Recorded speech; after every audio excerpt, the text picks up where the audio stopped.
محترم ناظرین، امید کرتے ہیں کہ آپ خیریت و عافیت سے ہوں گے۔ آج کی ہماری یہ ویڈیو حضرت موسیٰ علیہ السلام کے زمانے کے ایک عبرت انگیز واقعے پر مشتمل ہے۔ تو ہوا کچھ یوں کہ بنی اسرائیل میں ایک نہایت ہی فاسق و فاجر انسان رہتا تھا جو اپنی بدکاریوں سے کبھی باز نہ آتا تھا۔ اہل شہر جب اس کی بدکاریوں سے عاجز ہو گئے تو اللہ تعالی سے اس کے شر سے محفوظ رہنے کی دعا مانگنے لگے۔ اللہ تعالی نے حضرت موسیٰ علیہ السلام کی طرف وحی کی، بنی اسرائیل کے فلاں شہر میں ایک بدکار نوجوان رہتا ہے، اسے شہر سے نکال دیجئے تاکہ کہیں ایسا نہ ہو کہ اس کی بدکاریوں کی وجہ سے سارے شہر پر آگ برس پڑے۔ حضرت موسیٰ علیہ السلام وہاں تشریف لے گئے اور اسے اس کی بستی سے نکال دیا۔ فرمان الہی ہوا کہ اسے اس بستی سے بھی نکال دیجئے۔ جب حضرت موسیٰ علیہ السلام نے اس کو اس بستی سے بھی نکال دیا تو اس نے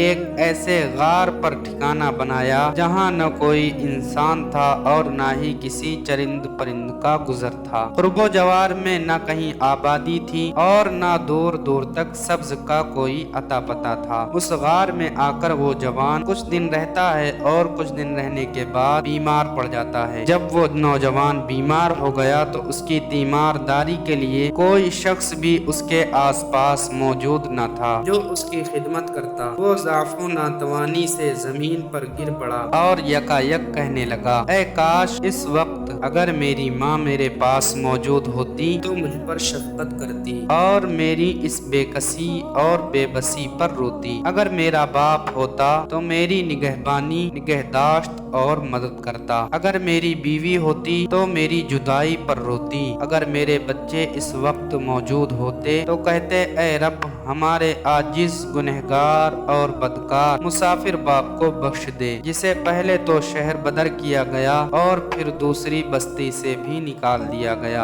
اور اب وہ غار میں بھی ہر ایک چیز سے نا امید ہو کر دنیا سے آخرت کی طرف چلا ہے اور وہ میرے جنازے کے پیچھے روتے ہوئے چلتے۔ پھر یکا یک وہ نوجوان کہنے لگا، اے اللہ تو نے مجھے والدین اور بیوی اور بچوں سے تو دور کیا ہے مگر اپنے فضل و کرم سے دور نہ کرنا۔ تو نے میرا دل عزیزوں کی جدائی میں جلایا ہے، اب میرے سراپا کو میرے گناہوں کے سبب جہنم کی آگ میں نہ جلانا۔ اسی دم اللہ تعالی نے ایک فرشتہ اس کے باپ کے ہم شکل بنا کر ایک حور کو اس کی ماں اور ایک حور کو اس کی بیوی کی ہم شکل بنا کر اور غلمان جنت کو اس کے بچوں کے روپ میں بھیج دیا۔ یہ سب اس کے قریب آ کر بیٹھ گئے اور شدت تکلیف میں اس پر تعسف کرنے لگے اور آہوزاری کرنے لگے۔ جوان انہیں دیکھ کر بہت خوش ہوا اور اسی مسرت میں اس کا انتقال ہو گیا۔ تب اللہ تبارک و تعالی نے حضرت موسیٰ علیہ السلام کی طرف پھر سے وحی بھیجی، فلاں غار کی طرف جاؤ، وہاں ہمارا ایک دوست مر گیا ہے، تم اس کی تکفین و تدفین کا انتظام کرو۔ حکم الہی پا کر حضرت موسیٰ علیہ السلام جب غار میں پہنچے تو انہوں نے وہاں اسی جوان کو مرا ہوا پایا جس کو انہوں نے پہلے تو شہر بدر اور پھر بستی سے بھی نکال دیا تھا۔ اس کے گرد حوریں تعزیت کرنے والوں کی طرح بیٹھی ہوئی تھیں۔ موسیٰ علیہ السلام نے بارگاہ خداوندی میں عرض کی، اے رب العزت، یہ تو وہی جوان ہے جسے میں نے تیرے حکم سے شہر سے